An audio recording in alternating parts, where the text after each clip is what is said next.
What if Gary Oak, Professor Oak's grandson, had conquered the Indigo League instead of falling early? Gary left Pallet Town in luxury, a sports car, personal driver, and even a cheerleading squad. Unlike Ash, Gary systematically captured over 200 Pokémon across 60 species, demonstrating unmatched dedication and power.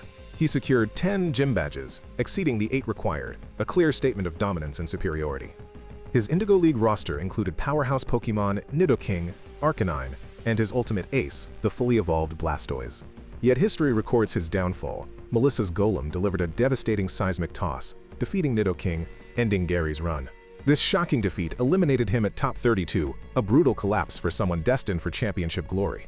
Meanwhile, Ash advanced further, an irony that deepened Gary's humiliation and shattered his superiority-driven self-image. Gary's ENTJ personality thrived on results, planning, and overwhelming strategy, fueling his confidence bordering dangerously on arrogance. He viewed Ash as incompetent, flaunting wealth, success, and superiority as extensions of his own identity. His cheerleaders and luxury travel weren't just spectacle, they embodied Gary's belief in his natural-born dominance. But the crushing defeat forced an identity crisis, challenging his belief in destined greatness as Oak's heir. Had Gary defeated Melissa, his path to quarterfinals, semifinals, and finals would likely have been unstoppable. With resources and tactical flexibility from 200 Pokémon, Gary was uniquely prepared for every possible challenge. Victory at Indigo would have granted Gary the right to challenge the feared Elite Four immediately. With unmatched tactical depth, Gary had real chances against Lorelei, Bruno, Agatha, and even Champion Lance.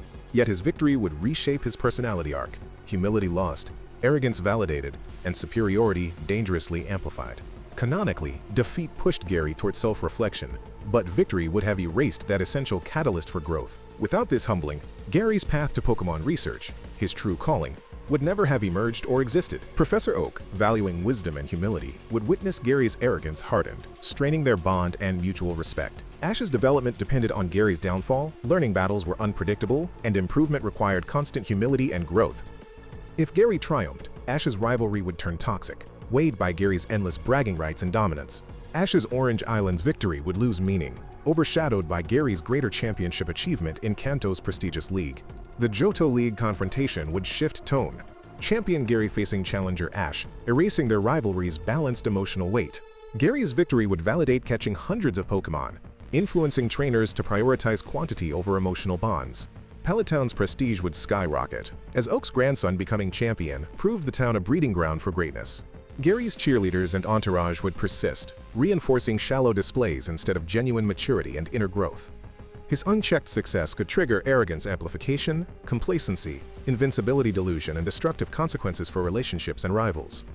Without humility, Gary's growth as a trainer and person would stagnate, victories hollow, lessons forever unlearned. Ultimately, Gary's Indigo defeat wasn't failure. It was transformation, the hidden victory that defined his true destiny.